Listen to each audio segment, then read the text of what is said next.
Bonjour à toutes et à tous et bienvenue à la cérémonie de remise de prix de notre 29e palmarès des mobilités. En cette année 2020 particulièrement mouvementée, nous faisons cette édition en version digitale. Nous sommes en direct et sans plus attendre, je laisse donc la parole à notre président-directeur général Vincent Lalu, afin d'ouvrir officiellement cette cérémonie du 29e palmarès des mobilités. Vincent Lalu, bonsoir. Bonsoir. Bien, mesdames, messieurs, chers habitués de ce palmarès VRT des mobilités, vous êtes la preuve par quelques milliers que même à distance, la vie continue. Toutefois, les conditions particulières qui président au déroulement de cette édition 2020 sont là pour nous confirmer que la distance ne saurait fonctionner que si elle porte en elle le projet de se retrouver un jour. Ainsi, à ceux qui doutent de l'avenir du transport et de la culture des mobilités, nous pouvons répondre que la crise sanitaire que nous traversons va au contraire imposer un nouvel ordre du mouvement dans nos sociétés. En accélérant quelques ordres, quelques évolutions qu'ensemble nous appelons de nos vœux et dont, comme vous le faites vous-même, les lauréats de ce palmarès 2020 assurent la promotion.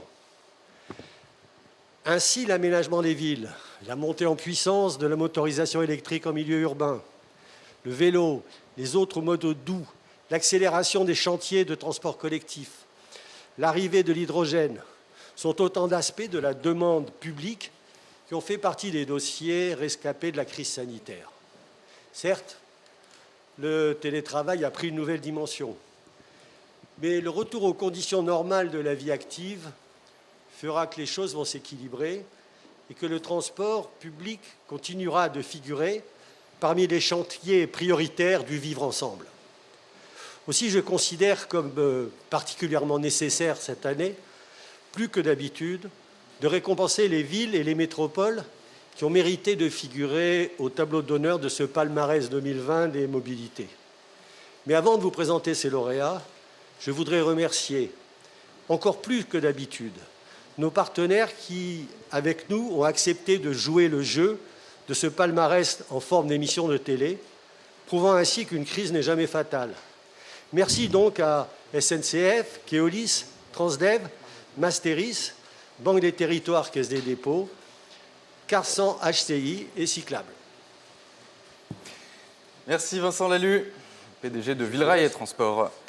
Nous allons cette année commencer par une nouveauté, un nouveau prix, celui de la mixité.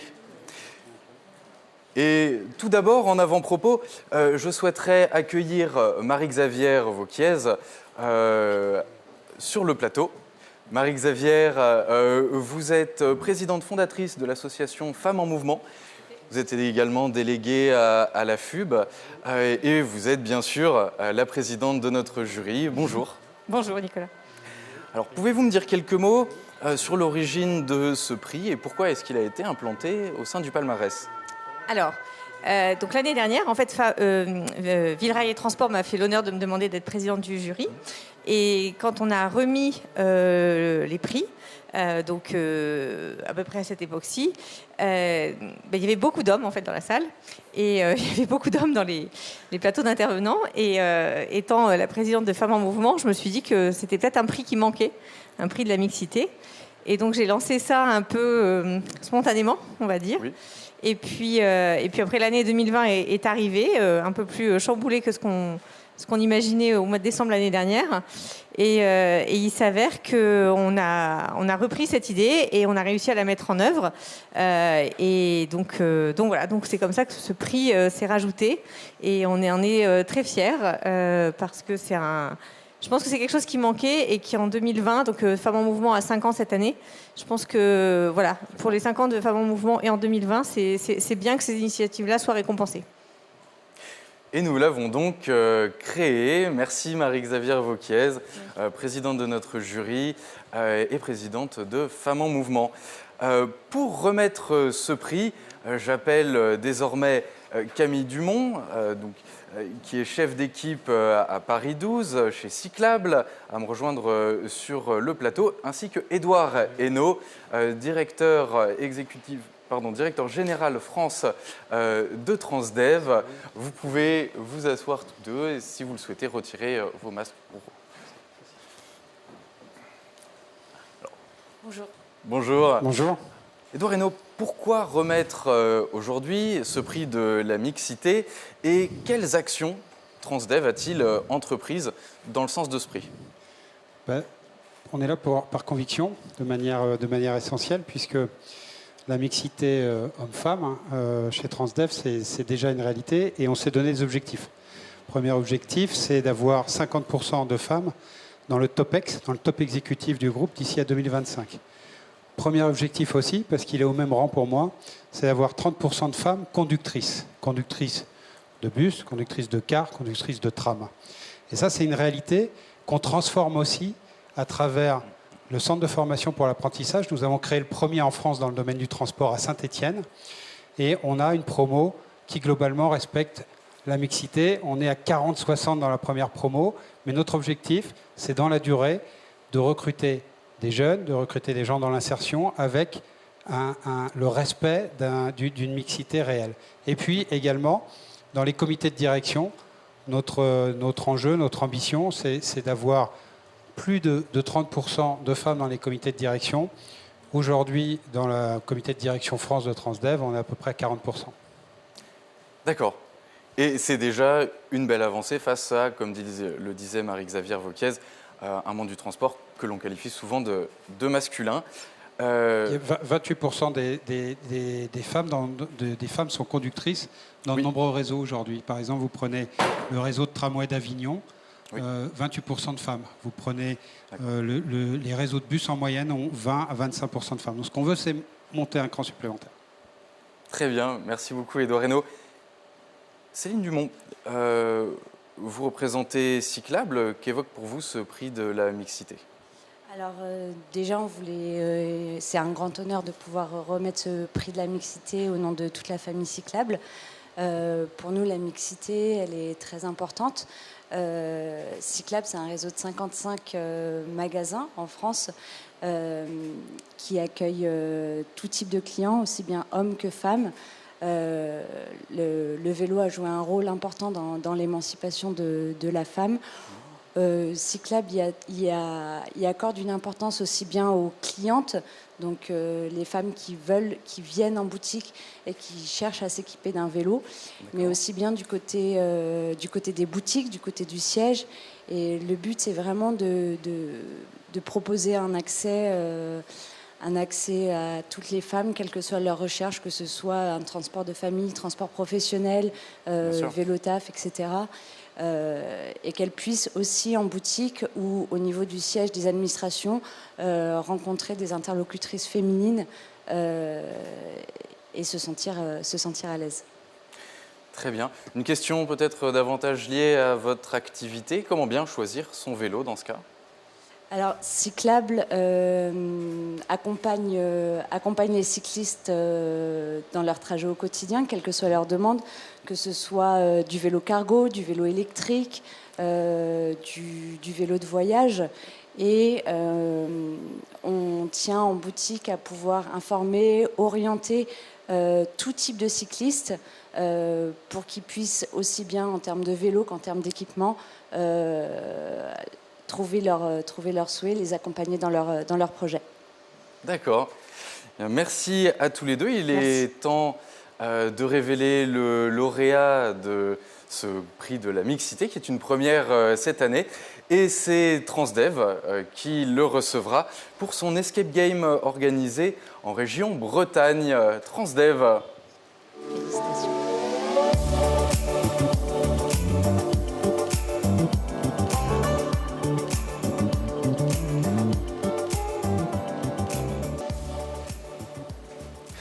Un escape game donc qui permet de changer les regards sur les métiers en les délestant des préjugés de genre.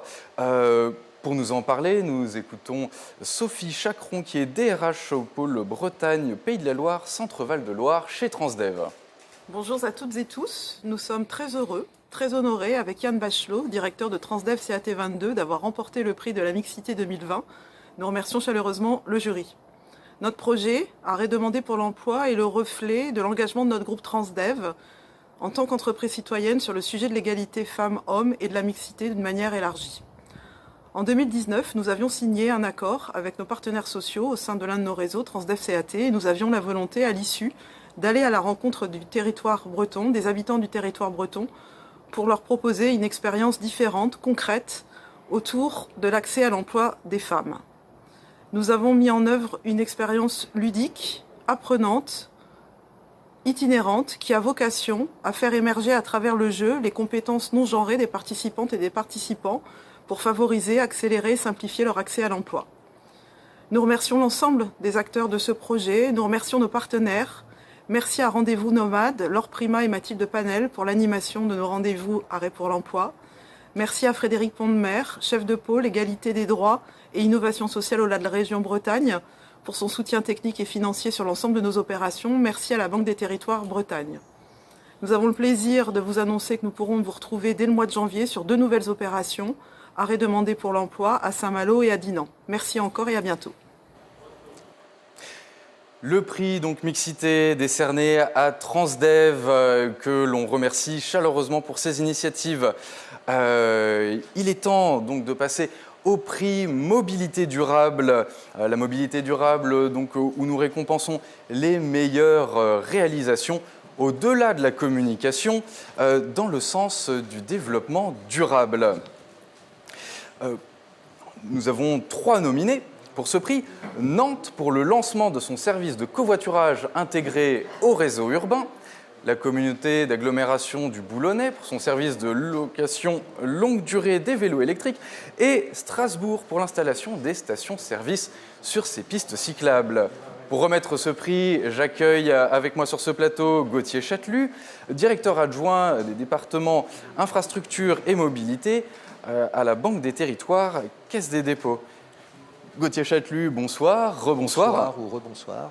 Alors nous vous avons écouté tout à l'heure lors de votre atelier. Est-ce que vous pouvez nous synthétiser brièvement quelles affinités y a-t-il entre la mobilité durable et les services durables et puis la Banque des Territoires? Oui, bonjour à tous, rebonjour. Comme je l'ai dit tout à l'heure, il y a quelques années encore, quand on parlait transport et financement, on parlait infrastructure. Et la Caisse des dépôts, ça fait plus de 200 ans qu'on finance des infrastructures de transport. Il y a 5 ans, en créant un peu les prémices de la direction d'investissement puis de la Banque des Territoires, on a progressivement changé de paradigme et ça s'est fortement accéléré pour dire aujourd'hui la mobilité, et ça c'est à chaque fois on en parle, c'est pas que l'infrastructure, c'est beaucoup le service, les éléments, et il faut qu'on soit présent là pour accompagner les territoires dans leur mobilité. Et donc on a à la fois une approche sur les infrastructures, sur le verdissement des flottes, mais aussi sur comment on peut accompagner tous les services de mobilité, que ce soit en participant au sein de corporate venture, de start-up finalement, qui déploient elles-mêmes ces services pour les collectivités, ou en finançant les collectivités qui vont leur faire appel à ces services. Entendu. Quelles ambitions pour 2021 dans ce cadre-là? Nos ambitions, on en a parlé tout à l'heure, sont de déployer très fortement des investissements sur ces 3 domaines.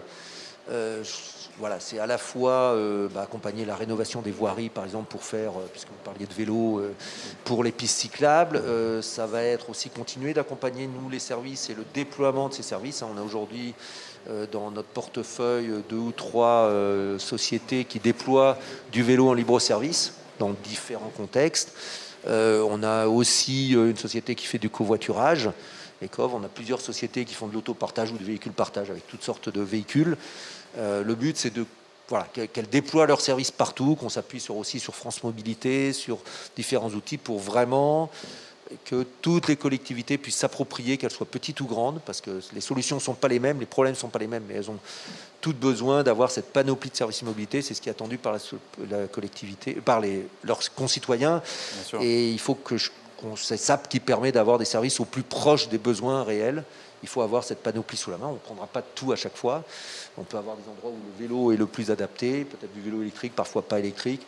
D'autres endroits, il faut faire du covoiturage, mais ce n'est pas le même suivant la structure et la taille du bassin d'emploi ou du bassin de mobilité. Donc voilà, il faut qu'on soit capable d'être aux côtés en ingénierie et en investissement des collectivités qui souhaitent déployer ces services. Et ces leviers, vous les avez. Un petit mot pour conclure sur ce prix de la mobilité durable. Sur le prix de la mobilité durable, ça va dans la droite ligne de ce que je dis. Je pense qu'il faut absolument encourager les collectivités et leurs opérateurs, parce que souvent c'est l'opérateur aussi qui est capable de mettre en œuvre ces services, à pouvoir faire évoluer les modèles. Il faut surtout éviter de rester dans un modèle figé, de dire le marché va tout faire. Non, il y a vraiment un rôle d'organisateur. C'est une autorité organisatrice des mobilités, c'est plus l'organisatrice des transports. Donc ce prix, ça récompense vraiment. Je pense, l'objectif, c'est bien d'encourager et de récompenser les collectivités qui prennent cette initiative, qui vont aller chercher des nouveaux services, qui peuvent parfois être déjà déployés ailleurs, mais qu'elles vont adapter à leur territoire et qu'elles doivent accompagner. Ce n'est pas juste je mets en place un service, c'est je l'accompagne, je le vends à mes concitoyens, je permets de modifier le but, c'est de modifier les comportements et de s'adapter aux besoins réels, et pas que ce soit les personnes qui s'adaptent à l'offre, c'est l'offre qui doit s'adapter aux besoins des utilisateurs. Et bien entendu, merci beaucoup Gauthier Chatelus pour la Banque des Territoires Caisse des Dépôts. Et il est temps désormais de révéler le lauréat de ce prix de la mobilité durable. Et c'est la communauté d'agglomération du Boulonnais qui est récompensée aujourd'hui. La communauté d'agglomération du Boulonnais.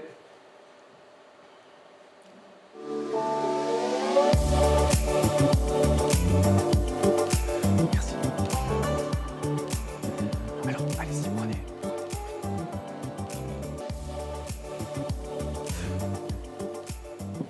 Cette communauté d'agglomération qui a été récompensée pour son service de location longue durée de vélos électriques. Et pour nous en parler, nous écoutons Frédéric Cuvillier, qui est maire de Boulogne-sur-Mer, président de la communauté d'agglomération du Boulonnais et également ancien ministre des Transports. Je suis très sensible à cette reconnaissance par le magazine Ville, Rail et Transport, d'autant que c'est un magazine spécialisé de connaisseurs, de techniciens, mais aussi de tous les acteurs de la mobilité, est très engagé. Et le fait que nous soyons aujourd'hui reconnus pour les actions menées sur le territoire, eh bien, est un plaisir et même un honneur. Nous avons mis en place une politique très audacieuse et très ambitieuse sur les mobilités durables. C'est vrai du plan cycliste, c'est vrai de la location longue durée de vélos électriques, c'est vrai d'un pôle multimodal, c'est vrai d'une tarification et d'une gratuité le week-end, mais d'une tarification sociale sur le transport en commun, c'est vrai des aménagements des mobilités douces et de faire en sorte que nous puissions avoir une conjugaison des modes de transport et d'être efficaces dans une approche qui est une approche sociale, environnementale et économique. C'est l'ensemble de ce dispositif qui permet à la communauté d'agglomération d'accompagner tous les acteurs de la mobilité, de donner un sens et une lisibilité et d'être au service de notre population. Et il est temps de passer à un nouveau prix, celui de l'intermodalité. L'intermodalité, c'est ce prix qui récompense les meilleures initiatives en matière de liaison entre les modes ou de facilitation à l'accès au transport pour les concitoyens. Pour recevoir ce prix, nous allons tout d'abord donner ces nominés. Saint-Étienne pour sa favorisation de l'intermodalité en prolongeant son tram. La métropole Aix-Marseille-Provence pour son pôle d'échange modèle. Et Saint-Étienne à nouveau pour l'intégration de son système MaaS, Mobility as a Service, des taxis, covoiturage et autopartage.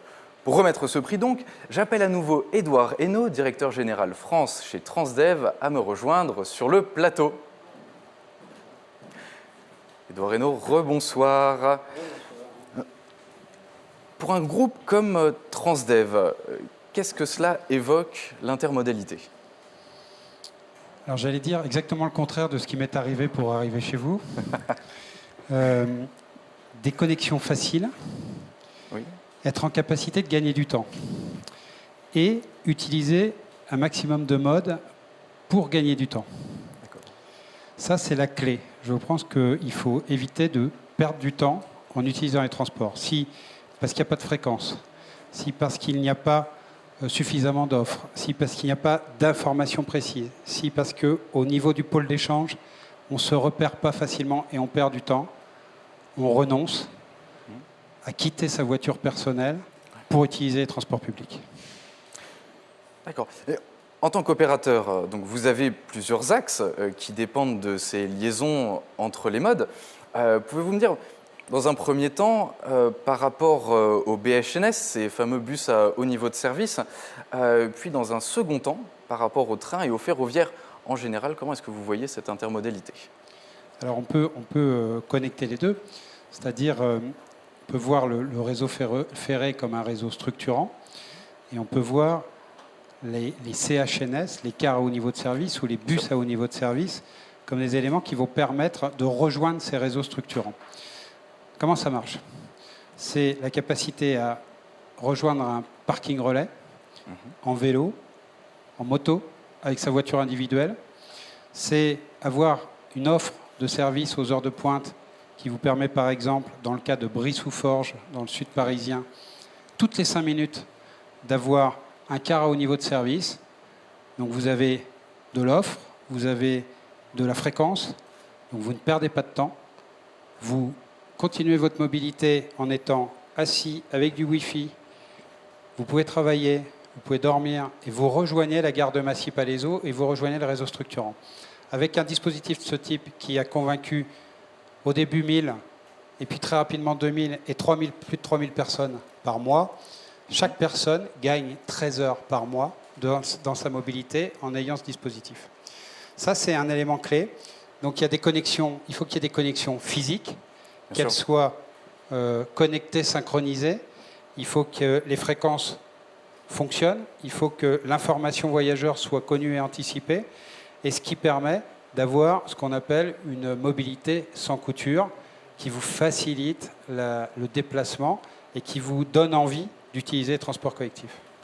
Et justement, j'y venais, vous avez parlé d'informations en temps réel. Pour une meilleure intermodalité, quelques mots sur la digitalisation, ce fameux MaaS que l'on évoquait, Mobility as a Service, et puis sur cette information en temps réel. Alors pour être clair avec vous, il m'est arrivé une tuile, mon téléphone a perdu ses batteries, j'avais plus de batterie et donc j'étais incapable d'en repérer dans Paris. Pourtant je connais bien Paris, donc on se repose beaucoup sur l'outil et on réfléchit plus trop. Donc on fait confiance à la machine tous les jours avec ces outils, ces prédicteurs d'itinéraires et calculateurs d'itinéraires. Finalement, on fait confiance à une intelligence artificielle tous les jours. Et l'intérêt du digital, l'intérêt du smartphone et embarqué, c'est de pouvoir connecter de manière digitale l'ensemble de ces modes de transport, que ce soit du train, que ce soit même du parking, du covoiturage, du tramway, l'ensemble des services publics, les bus, avec les horaires, et de les interconnecter facilement et de pouvoir les séquencer. Mais s'il n'y a pas d'offre, il n'y a pas de digital, il faut qu'il y ait de l'offre. Et créer de l'offre, c'est exactement ce dont on a besoin. C'est ce qui fait aussi que demain, les gens aujourd'hui qui ne prennent pas parce qu'ils peuvent avoir peur du transport public avec la crise sanitaire, continueront à prendre le transport public parce qu'ils auront compris qu'ils sont en sécurité, qu'ils sont dans un univers totalement décontaminé et désinfecté et qui sont en capacité de gagner du temps grâce au transport public. Donc, ils n'utilisent pas leur voiture tout le temps. Et c'est le but pour un opérateur comme vous. Je vous laisse la parole pour conclure. Quels seront les prochains sujets pour Transdev? Les prochains sujets, ils sont de plusieurs ordres, mais il est clair qu'il y a un sujet autour des pôles d'échange, très clairement, si on parle d'intermodalité. C'est une des clés, comment on s'y repère facilement, comment finalement on a une belle architecture parce qu'on s'y sent bien et qu'on a envie d'y être, parce que c'est sûr, et qu'on est en sécurité, qu'on soit un homme, une femme, qu'on soit vraiment à l'aise dans ces pôles d'échange mobilité. Mais je voudrais rajouter 2 éléments qui sont clés aujourd'hui pour les années qui viennent pour Transdev. C'est la transition écologique. Bien sûr. Je rappelle que nous sommes le premier, le leader européen de la mobilité électrique en Europe et qu'on va même encore augmenter nos capacités sur d'autres continents en termes d'électrique, qu'en France, on se développe énormément, qu'on a déjà mis en place un certain nombre de réseaux, y compris de lignes régionales électriques, mais qu'on a aussi des projets liés à l'hydrogène qui continuent à s'amplifier. Mais on aime bien aussi le biogaz, on aime bien les biocarburants, et on souhaite aussi que l'Europe les soutienne véritablement, parce que je crois qu'il faut tenir compte des territoires, tenir compte aussi des économies locales. Et puis le dernier point où je voudrais insister, c'est, on a parlé de mixité, il faut aussi qu'on soit des transports inclusifs pour nos passagers, mais inclusifs aussi pour nos salariés. Et puis j'ajouterais un élément important, c'est la part, à mon avis croissante, de l'économie sociale et solidaire dans l'organisation des transports publics. Je crois qu'on a encore beaucoup de travail à faire dans ce domaine-là. Merci Édouard Reynaud, directeur général France pour Transdev. Et il est désormais temps de dévoiler le lauréat pour ce prix de l'intermodalité. Et c'est la métropole de Aix-Marseille-Provence pour son pôle d'échange particulièrement bien structuré.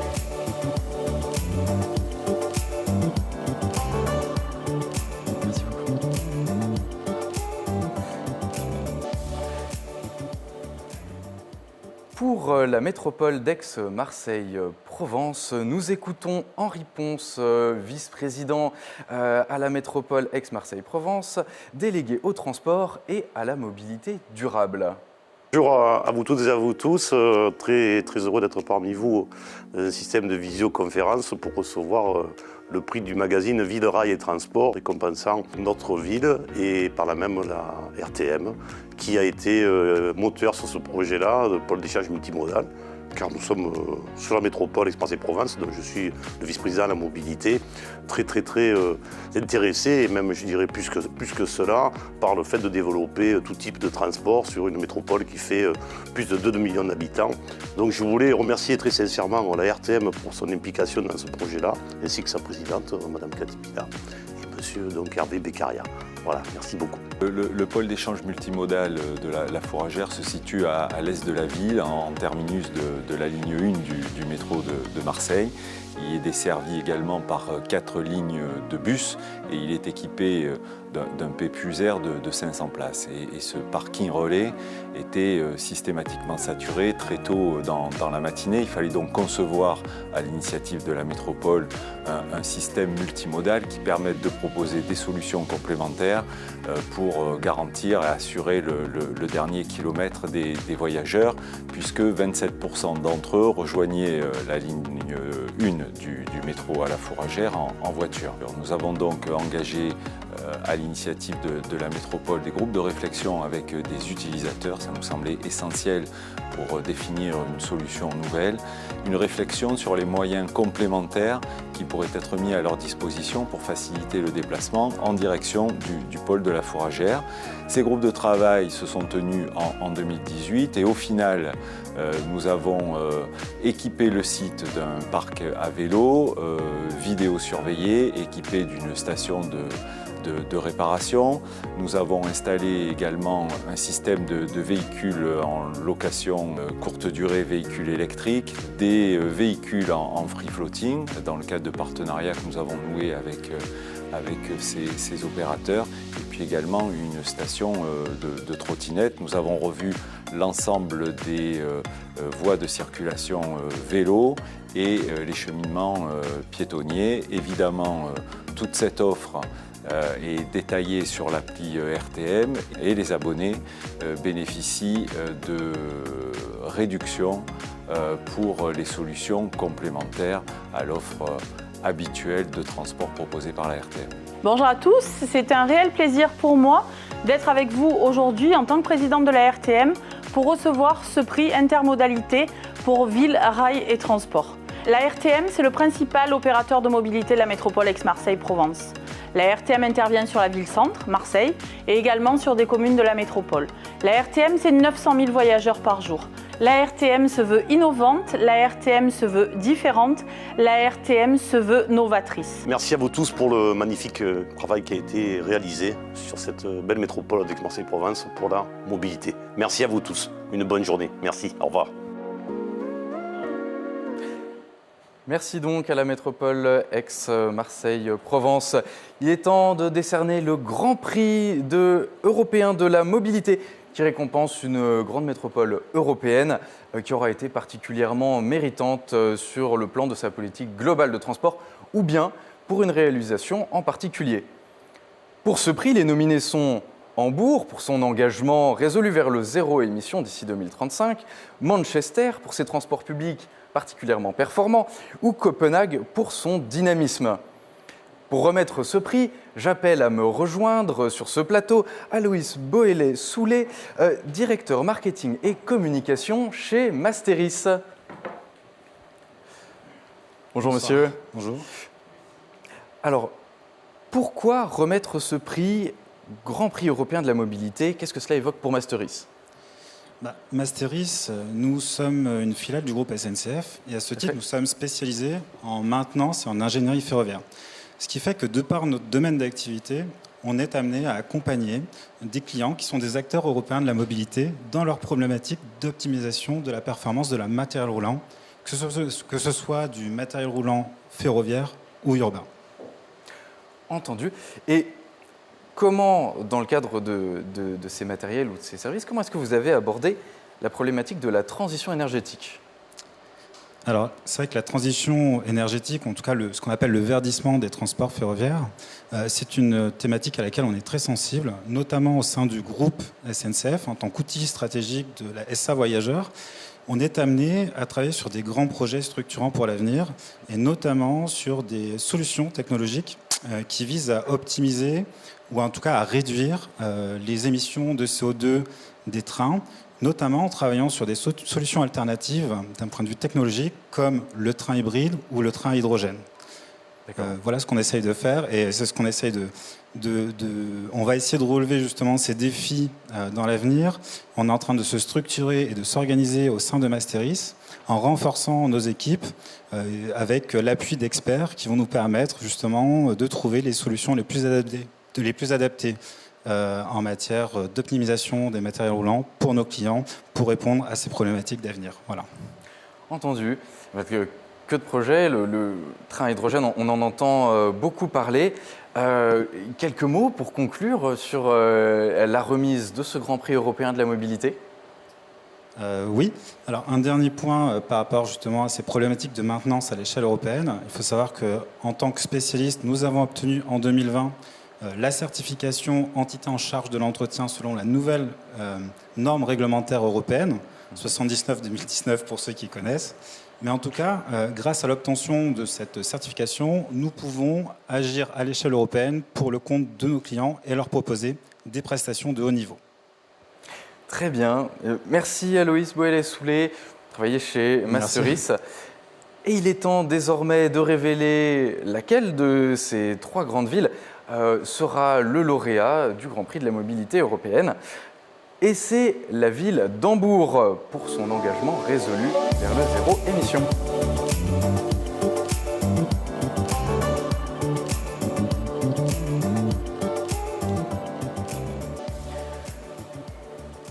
Pour nous en parler, nous avons interrogé le sénateur Andrzej Jarks, en charge des transports et de la mobilité de la ville d'Hambourg, que nous écoutons. Mesdames et messieurs, nous vous saluons depuis Hambourg, la deuxième ville d'Allemagne après Berlin. C'est une grande satisfaction de recevoir cette très belle distinction que représente la Grand Prix européenne. C'est une distinction et un honneur que cette reconnaissance vienne de Paris, une autre ville européenne dont l'action en faveur d'une mobilité moderne et à visage humain est internationalement reconnue. Mesdames et messieurs, leider ist mein Schulfranzösisch nicht gut genug, den ganzen Vortrag jetzt auf Französisch zu halten. Aber ich möchte mich auch so nochmal herzlich bedanken für diesen Preis, weil wir haben in Hamburg uns einiges vorgenommen. Wir wollen bis 2030 unseren ganzen öffentlichen Nahverkehr CO2-neutral machen. Dafür sind wir europaweit der größte Besteller von Elektrobussen, der größte Besteller von Wasserstoffbussen. Unsere S-Bahn, unsere U-Bahn fahren mit 100% Ökostrom und gleichzeitig wollen wir das alles schaffen, indem wir den öffentlichen Nahverkehr massiv ausbauen. Wir haben jetzt 800 Millionen Fahrgäste im öffentlichen Nahverkehr. Wir wollen diese Zahl auf 1,3 Milliarden pro Jahr steigern. Aber der öffentliche Nahverkehr ist natürlich nicht alles. Es geht darum, den Autoverkehr zu elektrifizieren. Es geht aber auch darum, weniger Autoverkehr zu haben. indem wir nicht nur den öffentlichen Nahverkehr ausbauen, sondern auch die Radwege in unserer Stadt, die Fahrradstadt Hamburg. Hamburg war mal eine riesige Fahrradstadt. Menschen aus aller Welt sind hierher gekommen, um die Fahrradstadt Hamburg anzugucken. Leider haben wir das in den letzten Jahrzehnten vernachlässigt. Eine Tradition, die wir wieder aufleben lassen werden. Wir wollen insgesamt in Hamburg den Anteil des Radverkehrs von jetzt 15 auf 25 bis 30% des Gesamtverkehrs steigern. Wir wollen den Umweltverbund von jetzt 64 auf 80% nach oben bringen. Dafür wollen wir neben der Tatsache, dass wir den Radverkehr, den öffentlichen Nahverkehr ausbauen, wollen wir massiv in die Schieneninfrastruktur investieren. Wir wollen 36 neue Bahnhöfe in den nächsten 15 Jahren in Hamburg bauen. Wir wollen 500.000 Menschen neu und zusätzlich an das Schnellbahnnetz anschließen. Das alles wird unterstützt durch die Idee einer autofreien Innenstadt, die unsere Stadt lebens- und liebenswerter machen wird, wie viele andere europäische Städte auch. Und insofern sehen wir uns in einem guten Zusammenhang aller europäischen Städte wie Paris, wie Berlin, wie Wien, wie London, die sagen, wir wollen die Mobilitätswende vorantreiben und wir können das gemeinsam schaffen. In diesem Sinne bedanke ich mich für die Auszeichnung und sage Tschüss aus Hamburg, au revoir de Hamburg. Merci donc Andrzej Czarks. Il est temps de récompenser désormais la modernisation. Alors, ce prix de la modernisation, il récompense la modernisation d'un service qui, même si elle est certes moins spectaculaire qu'un grand projet, est tout aussi décisive pour l'avenir et l'amélioration des transports publics. Pour ce prix, les nominés sont Besançon, pour son système de désinfection de ses transports publics, Dunkerque, pour son système de comptage au sein de son réseau bus, et Nouvelle-Aquitaine Mobilité pour son ticket Modalis. Pour remettre ce prix, j'appelle Marie-Hélène Point, rédactrice en chef de Villerail et Transport, à me rejoindre sur le plateau. Marie-Hélène, bonsoir, rebonsoir. Bonsoir. Alors, vous êtes une partie du jury et la rédactrice en chef de VRT. Pouvez-vous nous expliquer comment est-ce que vous avez composé votre jury et pour ces thématiques, comment les lauréats sont-ils choisis? D'accord. Alors, je vais commencer par le choix des lauréats. Tout au long de l'année, bien sûr, on reste à l'affût de l'actualité, des initiatives qui sont prises sur le terrain dans tous les réseaux de France, grâce à nos correspondants, grâce à l'actualité. Et donc, la rédaction fait un travail de veille et on retient au fur et à mesure les initiatives qui nous paraissent intéressantes. On fait ensuite appel à notre jury. Donc, on constitue notre jury vers la rentrée, vers le mois de septembre en général. On lui demande aussi de se tenir à l'affût, de nous faire des propositions de lauréats. Et enfin, on lance aussi à cette période un appel à candidature. Donc, tous ceux qui le souhaitent peuvent nous proposer des initiatives qui sont prises par différents réseaux, par différentes collectivités. Donc, on est ouvert à tous les lauréats possibles, à la seule condition que ça ait amélioré les transports publics et puis que ces initiatives aient été lancées au cours des 12 derniers mois de l'année écoulée. Et enfin, le jury, deuxième question. On réunit un panel d'experts, donc à la fois des représentants d'organismes professionnels.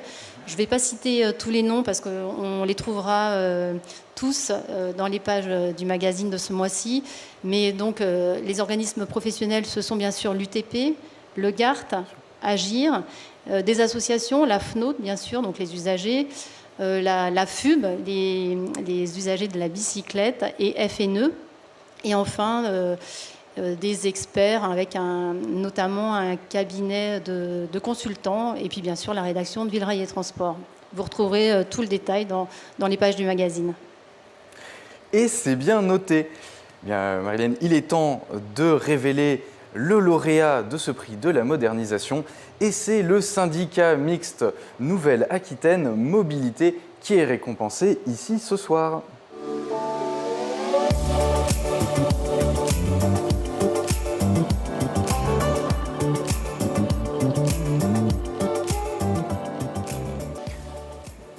Le syndicat mixte qui est récompensé pour son ticket Modalis destiné aux voyageurs occasionnels.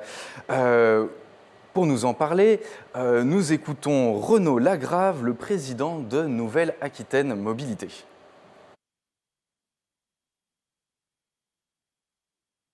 Bonjour à toutes et à tous. Je suis donc Renaud Lagrave, vice-président de la région Nouvelle-Aquitaine et président de Nouvelle-Aquitaine Mobilité, et à ce titre récipiendaire d'un prix sur lequel je souhaite tout d'abord vous remercier. Évidemment, à distance, dans les conditions sanitaires qui sont les nôtres, c'est toujours plus compliqué de pouvoir remercier toutes celles et ceux qui ont voté pour notre solution. Nouvelle-Aquitaine Mobilité, c'est un syndicat mixte qui a été créé à l'initiative de la région Nouvelle-Aquitaine il y a maintenant 2 ans, qui regroupe, outre la région, 26 AOM sur toute la région Nouvelle-Aquitaine.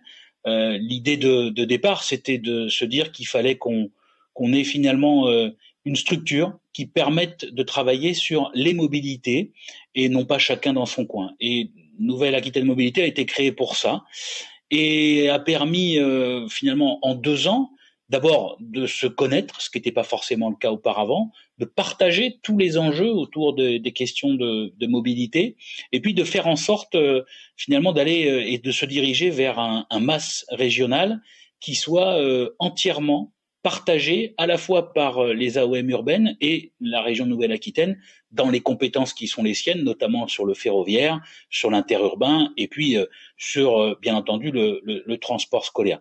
Nous allons petit à petit ajouter des fonctionnalités dans ce MAS qui s'appelle Modalis, qui est aujourd'hui en ligne et puis qui est téléchargeable sur vos smartphones. Je vous invite évidemment à l'utiliser, surtout si vous devez venir dans cette très belle région qu'est la région Nouvelle-Aquitaine.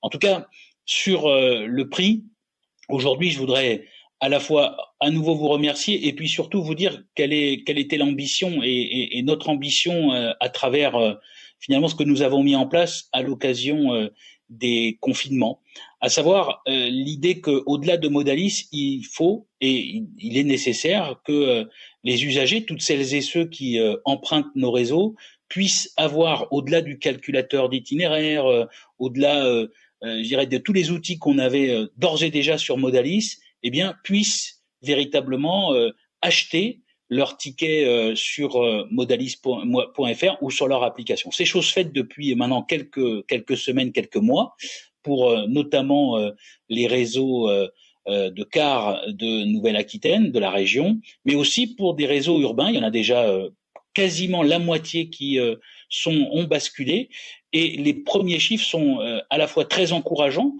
tout simplement parce que au-delà de la vente en ligne qui pouvait être mise en place par les réseaux urbains, eh bien Modalis est une couche supplémentaire qui permet à toutes celles et ceux qui arrivent dans la région ou qui connaissent pas forcément la méthode pour acheter un ticket de transport, de pouvoir utiliser Modalis. Et c'est chose faite, y compris en dehors de la région, ce qui est une très bonne nouvelle. Tous les réseaux qui ont basculé justement sur Ticket Modalis ont des résultats qui sont plus que satisfaisants pour notamment pour un démarrage. On a évidemment comme objectif, vous l'avez compris, de pouvoir équiper l'ensemble des réseaux. Il y en a 26 sur la région et nous sommes en train de construire finalement une feuille de route qui va nous permettre d'avoir à terme non seulement la vente des tickets que nous avons déjà commencé, mais surtout après-demain d'autres ventes possibles. Je pense par exemple au TER, mais je pense aussi à tous les réseaux urbains. Il y a beaucoup de compatibilité actuellement, mais certains doivent encore y travailler. C'est la raison pour laquelle d'ailleurs le syndicat mixte existe, tout simplement pour assurer à la fois cette coordination des offres et puis aussi en route vers un MAS régional qui soit, je dirais, maîtrisé par les élus que nous sommes et avec une volonté de faire en sorte de l'étendre pour que finalement les mobilités à l'intérieur de notre région puissent être les plus simples possibles pour les usagers. Quoi de mieux qu'un assistant de mobilité? Le MAS Modalis est là pour ça, et c'est aujourd'hui notre feuille de route que nous allons essayer de continuer dans les prochaines années. En tout cas, je veux à travers ce petit message vous remercier à nouveau et vous dire toute la fierté qu'est la nôtre d'avoir remporté ce prix, et je vous souhaite une très bonne soirée.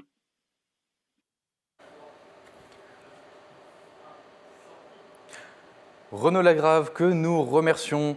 Et nous passons donc au prix de la mobilité numérique, qui récompense une initiative de développement numérique dans les transports qui désormais ne peuvent plus être pensés indépendamment des flux d'informations. Pour ce prix, les nominés sont Tours pour la mise en place de son M-Ticket NFC sur son réseau de transport avec Seamless, l'agglomération de Montbéliard pour la digitalisation rapide de ses services avec les équipes d'Airweb et Toulon pour le développement de ses services numériques et connectés. Sans plus attendre, je vous révèle le lauréat de ce prix de la mobilité numérique et c'est l'agglomération de Montbéliard qui remporte ce prix.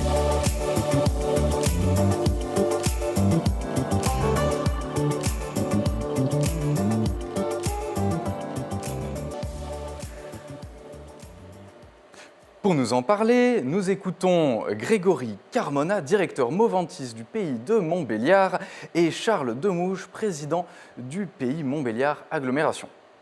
L'agglomération du pays de Montbéliard tient à remercier tout d'abord le magazine Ville, Rail et Transport pour ce prix de la mobilité numérique.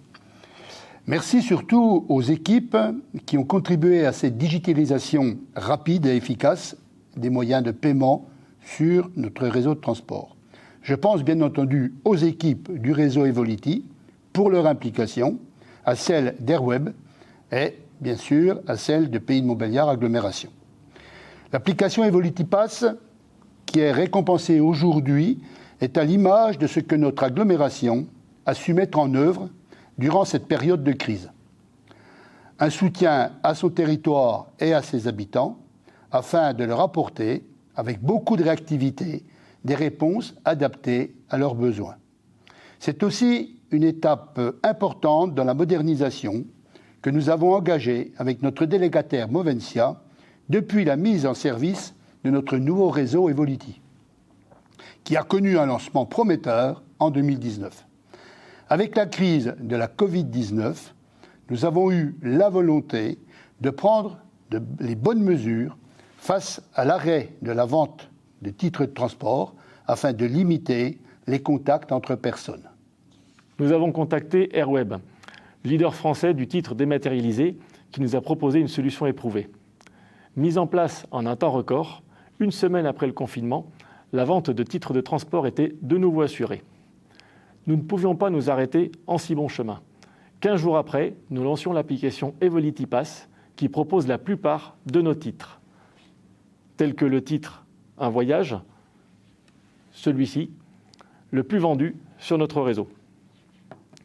Les premiers résultats sont très encourageants, avec des ventes via smartphone qui s'approchent des 20%.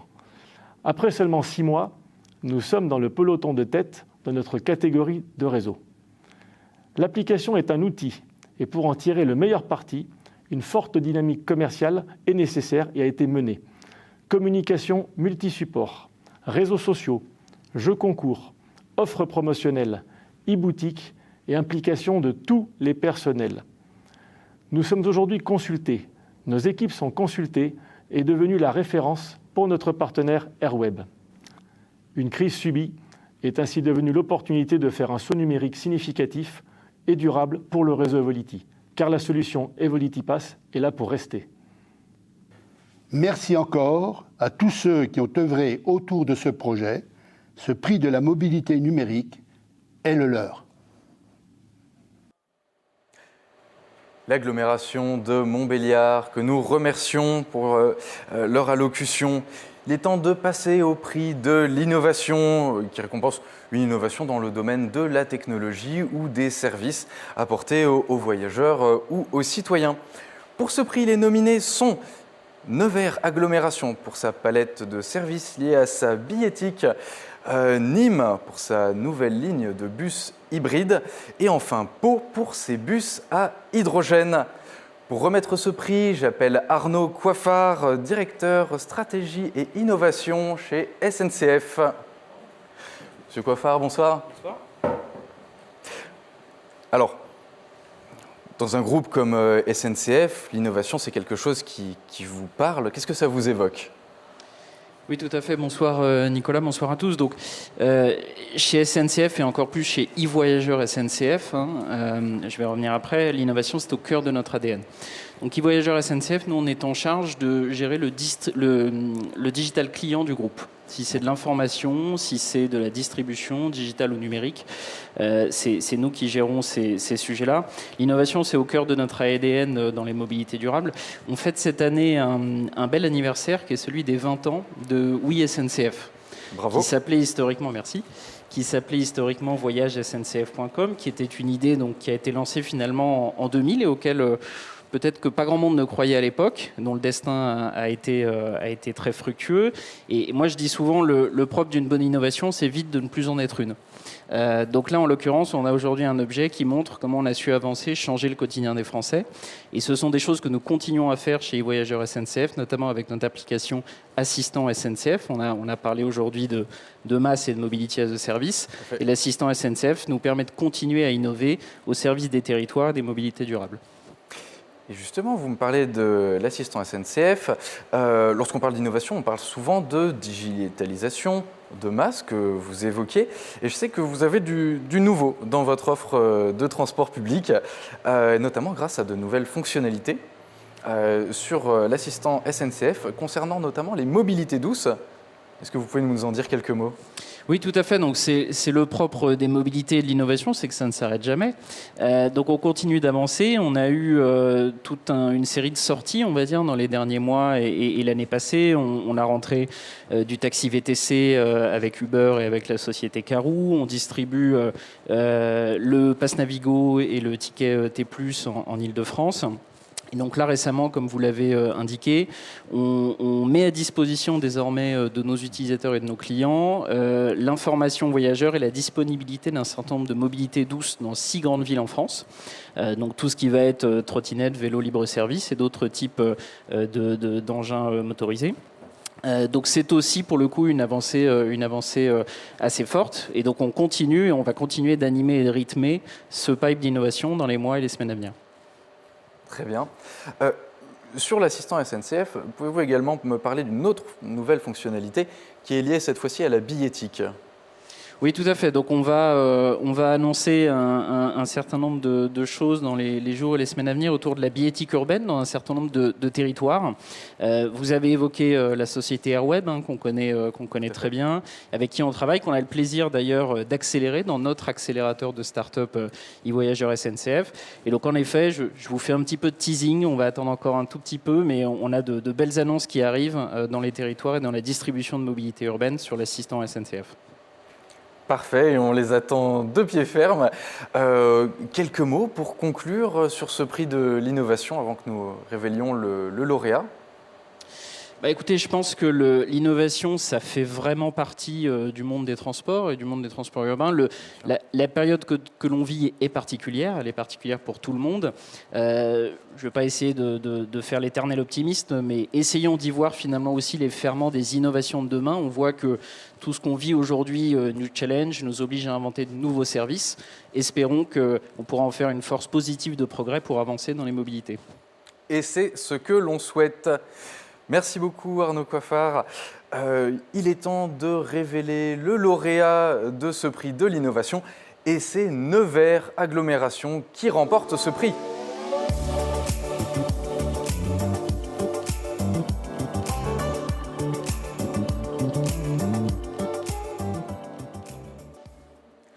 Nevers Agglomération pour sa palette de services liés à sa billettique adaptée à tous les usagers.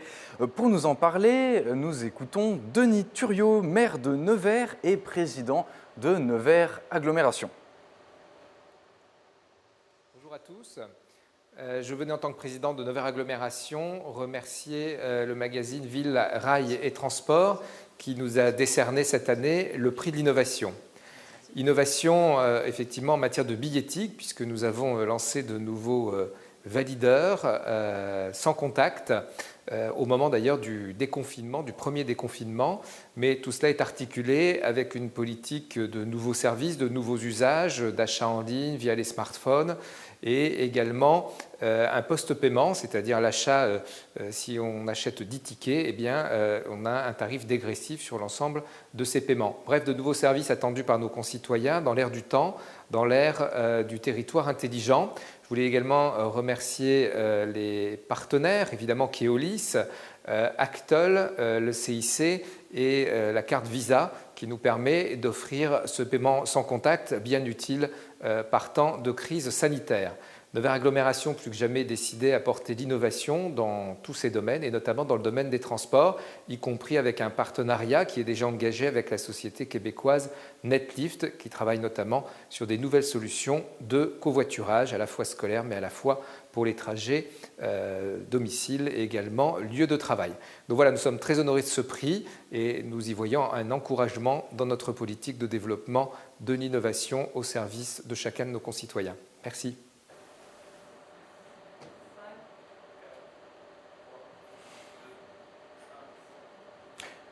Denis Thuriot, que nous remercions. Il est temps de passer au prix Ville connectée et automobile qui récompense une réalisation dans le cadre du partage de la voirie, la gestion des circulations, mais aussi des parkings ou bien le développement de certains projets de véhicules alternatifs. Et pour ce prix, les nominés sont Strasbourg, qui teste le transport à la demande à grande échelle avec FlexHop, Aix-en-Provence pour la digitalisation de son service TPMR avec Keolis et Via. Et enfin Grenoble pour son service de covoiturage à haut niveau de service. M-Covoit Ligne Plus intégré à son application de masse. Sans plus attendre, le lauréat que nous allons récompenser ce soir dans le cadre de ce prix Ville connectée et automobile est la métropole de Grenoble.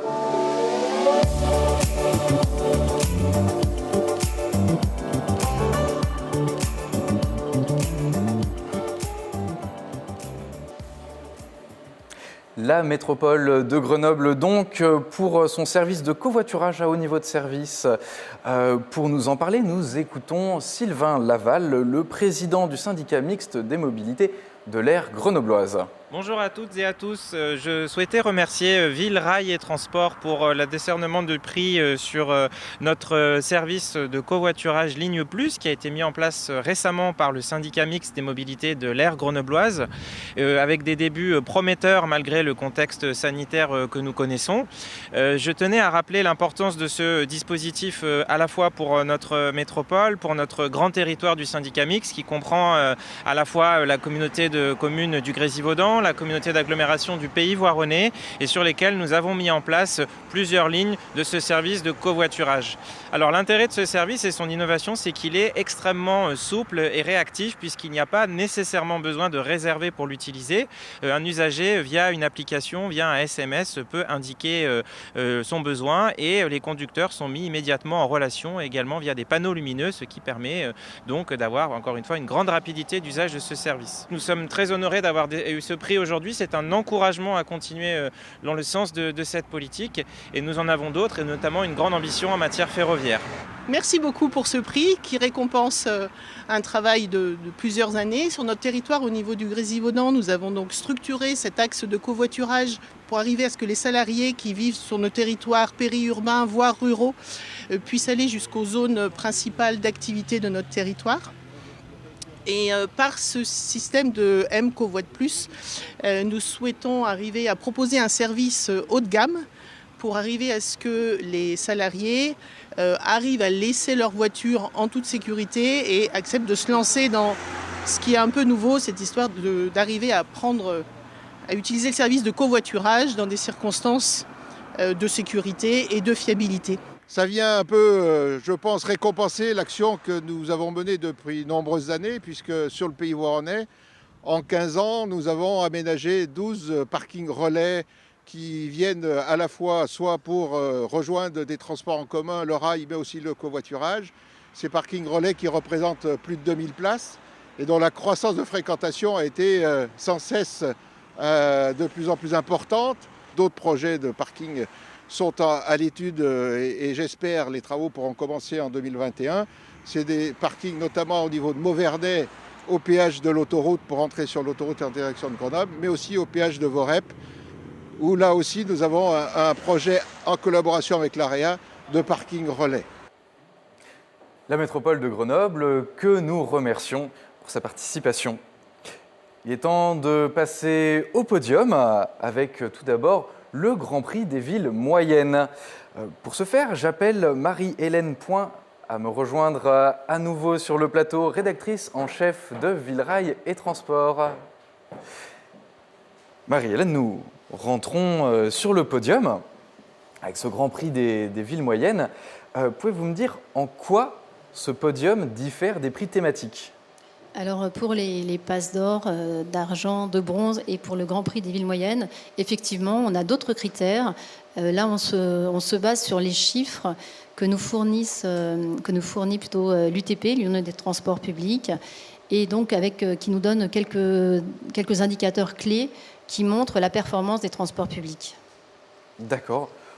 Quelques mots sur ces indicateurs ? Oui, bien sûr. Alors, on se base notamment sur la vitesse kilométrique, sur le nombre de voyageurs, sur les investissements, sur le taux de couverture. Et à chaque fois, sur tous ces indicateurs, évidemment, on prend en compte l'évolution d'une année sur l'autre pour voir la progression. Très bien, merci beaucoup Marie-Hélène. Eh bien, révélons sans plus attendre le lauréat de ce Grand Prix des villes moyennes, qui est la communauté d'agglomération Tarbes-Lourdes-Pyrénées, qui vit sa révolution depuis 2017, date de création de la communauté d'agglomération regroupant 86 communes, dont Tarbes et Lourdes.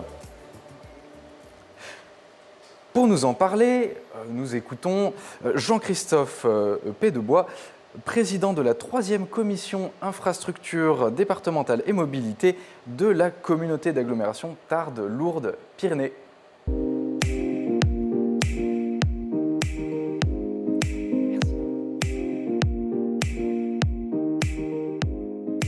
Le président Gérard Trémège et moi-même vous remercie d'avoir désigné notre communauté d'agglomération Tarbes-Lourdes-Pyrénées lauréate des villes moyennes du palmarès mobilité du magazine Ville, Rail et Transport. C'est pour nous un grand honneur, mais également une récompense compte tenu du travail accompli en matière de mobilité sur l'ensemble de notre territoire. Depuis le 17 octobre, les 86 communes de notre communauté d'agglomération sont pourvues d'un service transport. Celles qui ne bénéficiaient pas de lignes régulières sont aujourd'hui desservies par un transport à la demande, également accessible aux personnes à mobilité réduite. En ce qui concerne notre préfecture, Tarbes et son agglomération, le service a été étoffé. Le réseau est aujourd'hui constitué de 13 lignes avec un cadencement toutes les 20 minutes, alors qu'antérieurement il était de 35 minutes.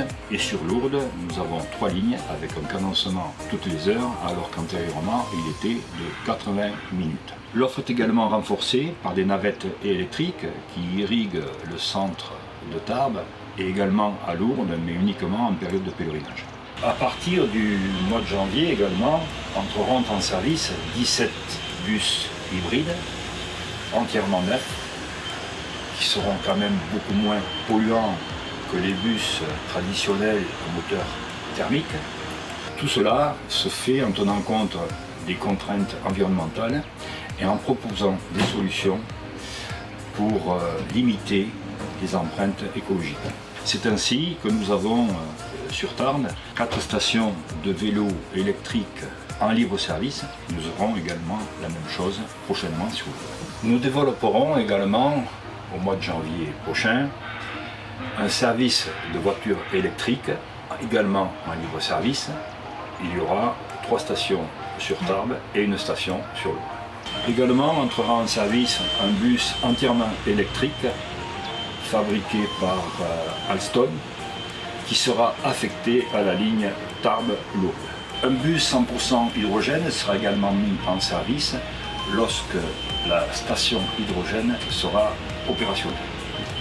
Encore merci de la part de la communauté d'agglomération qui vous envoie le bonjour des Hautes-Pyrénées.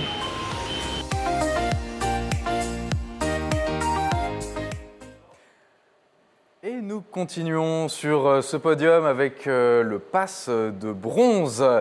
Pass de bronze qui sera remis par Régine de Bernis, directrice marketing et innovation du groupe HCI. Régine de Bernis, bonsoir. Alors Régine, lors de la conférence, nous avons parlé de transition écologique et ça tombe plutôt bien puisque sur ce sujet, eh bien, vous avez des choses à nous dire. En fait, nous sommes particulièrement heureux de remettre ce soir le pass de bronze donc à une ville pour une stratégie globale, parce qu'en fait, nous avons nous-mêmes initié une stratégie à l'aube de cette année, de façon à proposer une offre opérationnelle aux autorités organisatrices, aux opérateurs et aux agglomérations, qui va permettre d'accélérer la transition énergétique. En particulier, le nerf de la guerre, c'est l'argent. Donc évidemment, une offre opérationnelle qui va permettre justement de pallier aux problèmes que rencontrent les réseaux actuellement. Très entendu. Qui dit transition énergétique dit bien sûr choix technologique, puis vous avez mis le doigt là-dessus à l'instant, bien sûr, choix de financement. Pouvez-vous nous parler de la stratégie d'HCI ? Oui, donc nous proposons des véhicules. Notre stratégie est définitivement orientée électrique. Nous proposons des véhicules, alors nous sommes sur le secteur des mini et midibus, 6 à 8 mètres, et nous proposons des véhicules performants, fiables, de qualité, équipés de chaînes cinématiques BMW, avec actuellement la meilleure autonomie sur le marché. Donc pour notre véhicule geste, 22 places, nous 6 mètres, avec des batteries de 88 kW, nous sommes à 200 km d'autonomie. Pour Attack, un véhicule un peu plus long, 54 places, nous sommes avec 220 kW de batterie embarquée, nous sommes à plus de 300 km d'autonomie. Donc, ce qui permet d'offrir une qualité de service intéressante pour les réseaux et pouvoir accomplir une journée de travail sans recharge pendant la journée.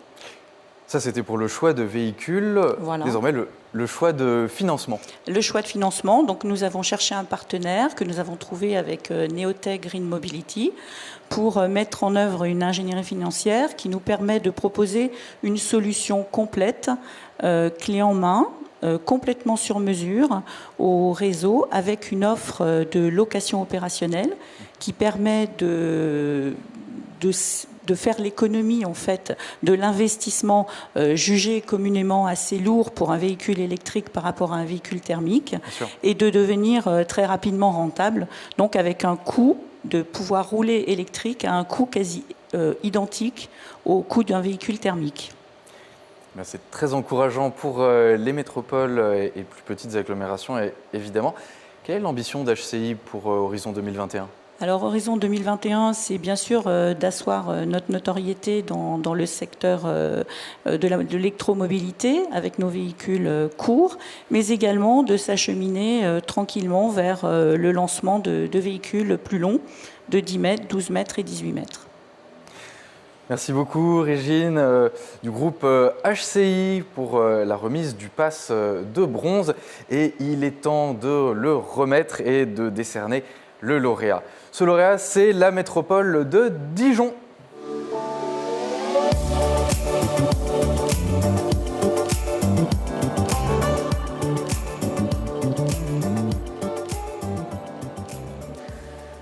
Dijon donc pour un taux de satisfaction en hausse culminant à 98,6% et qui vient récompenser la stratégie multimodale d'intégration des solutions de mobilité dans une seule marque.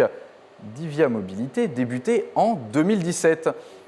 Pour nous en parler, nous écoutons Thierry Falconet, vice-président de Dijon Métropole, délégué au renouvellement urbain, aux mobilités et au transport.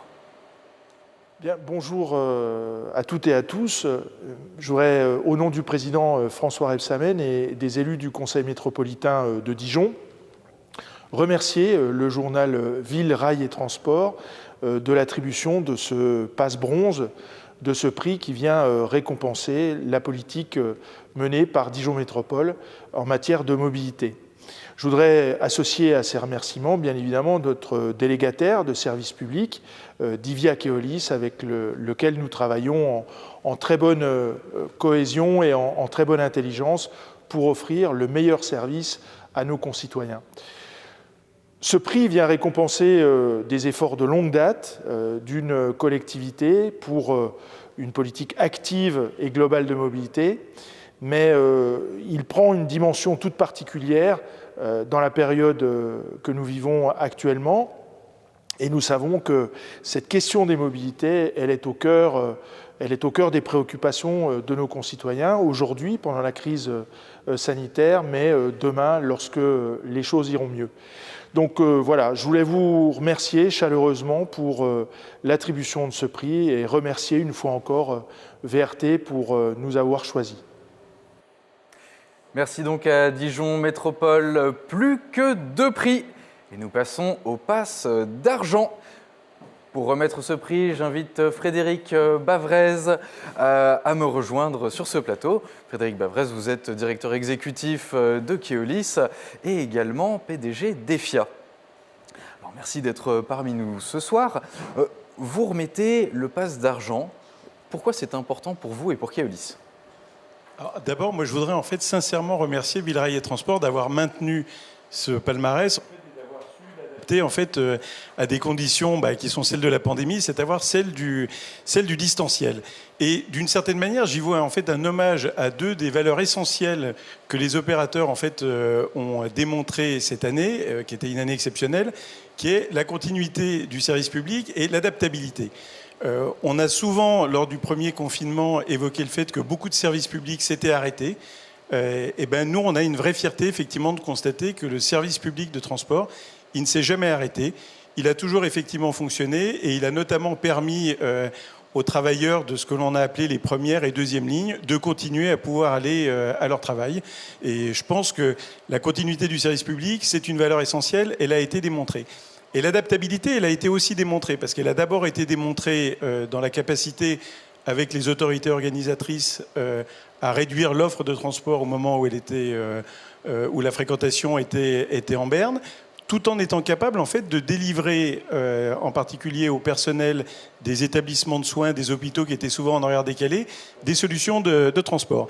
Et l'adaptabilité, on l'a aussi démontré dans notre capacité à appliquer du jour au lendemain des nouvelles règles sanitaires qui souvent sortaient au journal officiel le matin même. On les découvrait le jour de publication du journal officiel avec une application immédiate et on a réussi effectivement en fait à s'adapter. Je pense que ces 2 valeurs qui pouvaient être d'une certaine manière mises en lumière à l'occasion de cette remise des passes dans la façon dont vous l'avez organisée. Mais au-delà, pour nous, les palmarès, ce sont les Oscars de la profession. Donc on souhaite être associé en fait à ces Oscars.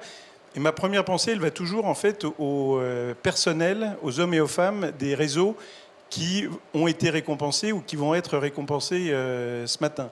Parce que le service public que l'on fait est un service qui est vraiment directement, très concrètement, produit par des hommes et des femmes. Et pour qu'un réseau soit performant, certes, il faut une autorité organisatrice qui sache faire des investissements pertinents, qui sache investir régulièrement, mais il faut aussi que des hommes et des femmes sachent produire le service, sachent accueillir les voyageurs. Et d'une certaine manière, c'est aussi leur travail qui, à cette occasion, est reconnu, leur professionnalisme. Et je sais que beaucoup seront heureux. Il se trouve que Keolis a eu la chance, on va dire que c'est de la chance, certains diront que c'est autre chose que de la chance, mais d'être souvent l'opérateur des réseaux qui ont été primés. Et je peux vous garantir que dans les réseaux, dans les dépôts, à chaque fois, c'est un sentiment de joie et de fierté. Ma pensée va aussi évidemment aux autorités organisatrices. Il ne peut pas y avoir de transport public sans autorité organisatrice, mais il ne peut pas y avoir de réseau performant sans une coopération confiante entre une autorité organisatrice et un opérateur. Pour être dans la catégorie des passes, passes d'or, passes d'argent, passes de bronze, il faut vraiment que le réseau soit porté par une relation en symbiose, j'ose le terme, entre l'autorité organisatrice et l'opérateur, chacun étant à sa place, à l'autorité organisatrice de donner le cap, à l'autorité organisatrice d'être exigeante, à l'autorité organisatrice de porter des investissements qui sont des investissements lourds et porteurs, mais à l'opérateur de son côté, parce que l'autorité organisatrice est exigeante, d'être performant, d'être engagé, d'être réactif, d'être force de proposition. Et quand on est dans cette catégorie des passes, je sais que toujours, il y a à la base, effectivement, une collaboration confiante entre l'autorité organisatrice et l'opérateur. Et donc, je suis heureux, effectivement, de pouvoir saluer les autorités organisatrices.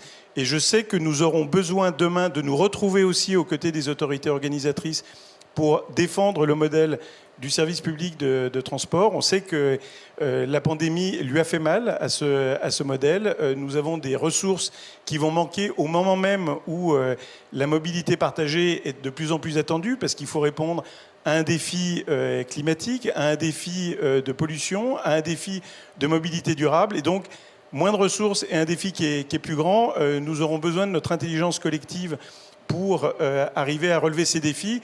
Donc je serais tenté de dire que ce soir, célébrons ensemble les succès de la profession et retrouvons-nous demain ensemble, autorités organisatrices et opérateurs, pour défendre le modèle du service public de transport. Frédéric Bavrez, merci beaucoup. Donc, nous l'avons compris, performance, adaptabilité, résilience, ces défis communs que vous évoquiez à l'heure du Covid, quels sont-ils pour l'année prochaine, pour l'ensemble du secteur ? De manière très claire, on a le sujet du financement, qui est un sujet qu'il faudra effectivement résoudre en poussant un peu le cadre. On voit bien effectivement que les seules ressources en fait actuelles, elles deviennent un peu insuffisantes. Mais à côté de ça, on a un enjeu absolument majeur qui est de redonner confiance aux gens dans le transport public. Toutes les études qui ont été menées dans le monde, et l'UTP a eu l'occasion récemment de les consolider et de les présenter, montrent que de manière très claire, dès lors que l'on porte le masque, il n'y a à peu près aucun risque de contamination dans le transport public. Et ça s'explique par le fait que les attitudes que l'on a ne se prêtent pas à un risque de contamination, puisque les gens ne crient pas, ne parlent pas, ne rient pas. Ça, c'est peut-être effectivement un peu plus triste. Ils ne mettent pas les mains partout. Et dans le même temps, les véhicules, ils sont nettoyés avec des produits virucides, ils sont aérés de manière très régulière. Donc, on est capable d'expliquer pourquoi le risque est très faible. C'est l'un des plus faibles dans les 14 dans les 14 sites de socialisation que suit Santé publique France. C'est le transport public qui est le plus faible. Et pourtant, on a une opinion publique qui est convaincue que c'est un endroit qui est à risque. Et l'explication, on la connaît. L'explication, on la connaît, c'est parce qu'on est à côté de gens qu'on ne connaît pas. Et vous interrogez des personnes autour de vous, être au milieu de 30 personnes masquées dans un bus, elles considèrent qu'il y a plus de risques de contamination que d'être dans une soirée de mariage où il y a 200 personnes qu'elles connaissent, ou dans une réception familiale plus modeste de 30 personnes, ou dans un bureau parce qu'elles les connaissent. Le vrai sujet qu'il faut qu'on arrive effectivement en fait à vaincre, c'est vous êtes protégés et ne considérez pas que les autres, du seul fait que vous ne les connaissez pas, constituent en fait un risque de contamination. Donc il va falloir faire beaucoup de pédagogie pour arriver à démontrer que la solution du transport public, elle reste totalement satisfaisante sur le plan sanitaire. Ce serait pour tout le monde, et quand je dis tout le monde, je ne pense pas uniquement au monde du transport public. Pour la planète, ce serait une catastrophe si on passait d'une situation où des gens qui culpabilisaient à l'idée de prendre leur voiture parce qu'ils polluaient l'air et qu'ils contribuaient au réchauffement climatique, demain devaient considérer qu'ils sont altruistes parce qu'ils protègent leur santé et celle des autres. C'est vraiment ce qu'il faut éviter. Donc ensemble, faisons en sorte de redonner confiance aux gens de prendre le transport en commun. Et on a des éléments objectifs pour le faire. Ce n'est pas uniquement de la profession de foi. On a des éléments qui sont objectifs, donc à nous d'être pédagogiques. Merci beaucoup Frédéric Bavrez. Il est temps de révéler le lauréat de ce pass de bronze. Et c'est la métropole de Lyon qui le remporte cette année.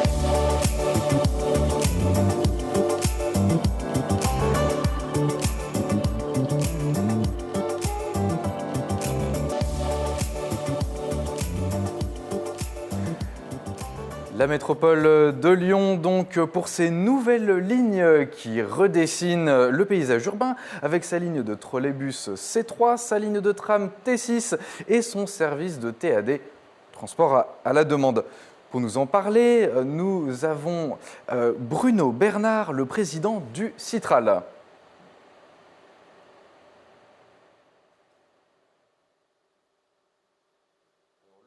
Bonsoir à toutes, bonsoir à tous. Merci Frédéric Bavrez.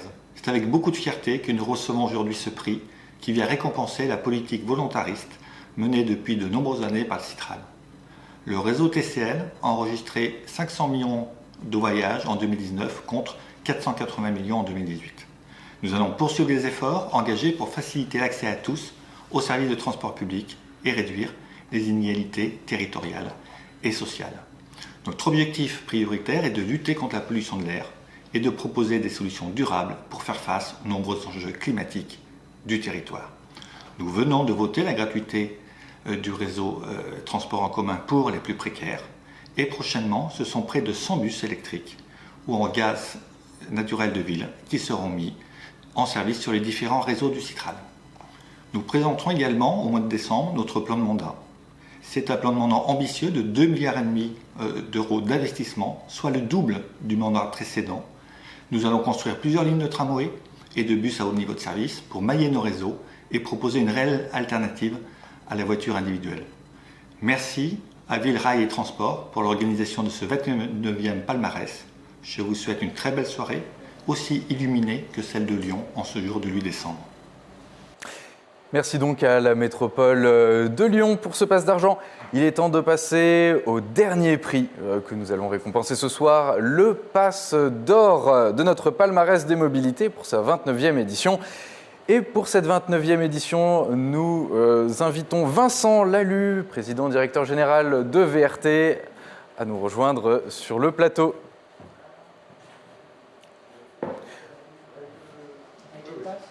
Rebonsoir Vincent. Oui, bonsoir. Quelques mots, d'ores et déjà, pour le prix, et puis ensuite, je vous laisserai révéler ce lauréat. Alors, d'abord, je voudrais dire qu'il y a quelque chose qui m'a fait très plaisir. C'est d'entendre le président Bavrez dire qu'on avait bien fait de maintenir ce palmarès, et parce que ça a été, il faut le savoir, vous le savez, un débat, une réflexion, des discussions, beaucoup d'interrogations, une vraie prise de risque, parce que ce n'était pas évident de l'organiser comme ça. Et je suis vraiment content que tous ensemble, on ait décidé de le faire, parce que je crois que ce palmarès a servi à quelque chose.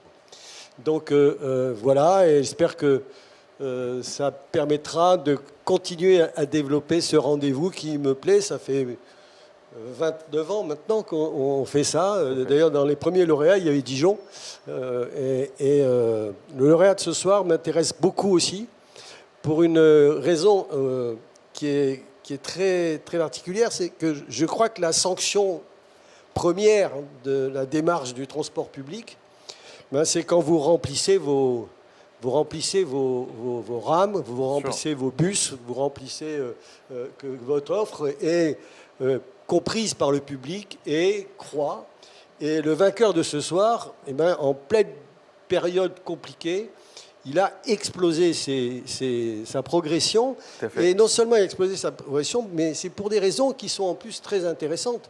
D'habitude, quand on fait des plans, on est toujours en retard sur les plans. Eux, ils avaient un plan à 2020, 2025, 2025, 2030.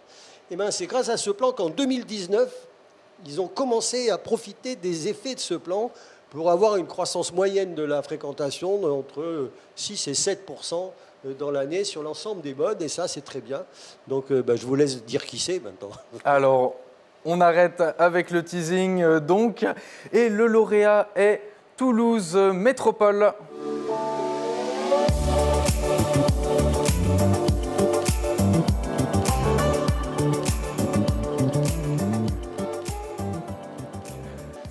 Toulouse Métropole, un réseau donc en pleine croissance, comme le disait Vincent Lalu, avec une progression de la fréquentation sur tous les fronts, quel que soit le mode, de l'amélioration de son taux de couverture et pour le développement de son offre de transport public. Et pour nous en parler, nous accueillerons par vidéo encore le président de Tisséo Collectivité, Jean-Michel Latte.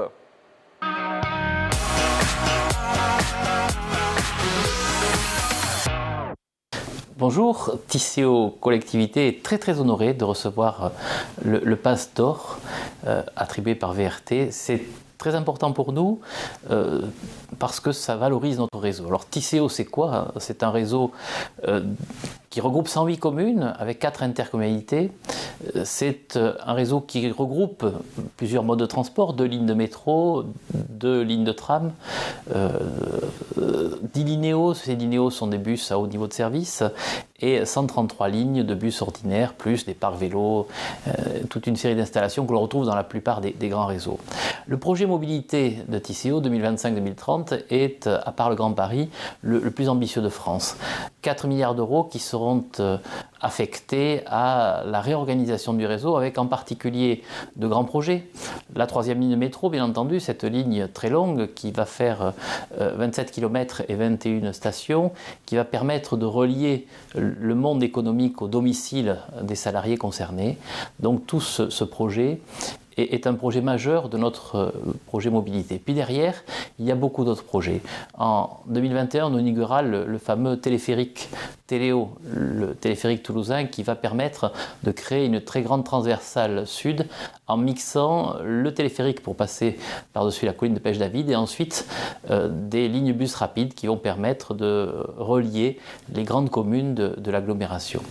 Et puis, on a bien d'autres projets sur le bus. Le bus, ce n'est pas quelque chose qui est ancien, désuet, c'est quelque chose qui peut être très efficace. On veut créer des linéos supplémentaires, ces lignes express. On veut passer au bus propre. Il faut qu'en 2026, l'ensemble du réseau soit au bus propre avec le gaz, l'électricité et peut-être demain l'hydrogène. Et puis, le réseau Tisséo, c'est aussi l'innovation. Vous le savez, on a été les premiers de France à mettre en place la 4G dans le métro.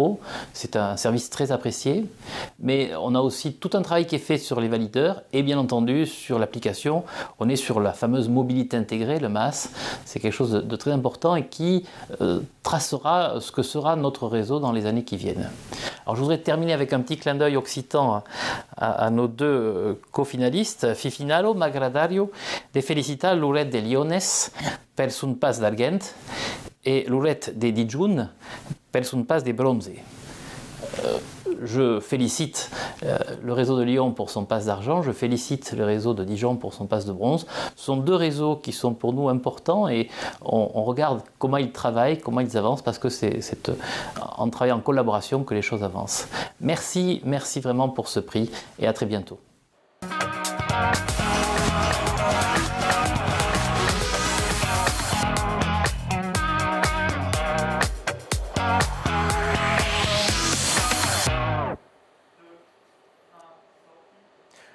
Que de projets et de réalisations pour Tisséo, Toulouse Métropole, à qui nous décernons le passe d'or de cette cérémonie du palmarès des mobilités. Ainsi, il se termine. Et je tiens au nom de toutes les équipes de Villerail et Transport, à remercier à nouveau l'ensemble de nos partenaires SNCF, Keolis, Transdev, la Banque des Territoires, Caisse des Dépôts, Masteris, HCI Carsan et Cyclable, qui se sont déplacés en pleine période de Covid pour le tournage en direct de ce 29e palmarès, ainsi que tous les internautes, et vous avez été nombreux ce soir à nous suivre sur ce nouveau format digital. Une retransmission vidéo sera bien sûr disponible dans les prochains jours sur notre site VRT et sur l'ensemble de nos réseaux sociaux. Nous vous souhaitons à toutes et à tous une excellente soirée. Au revoir.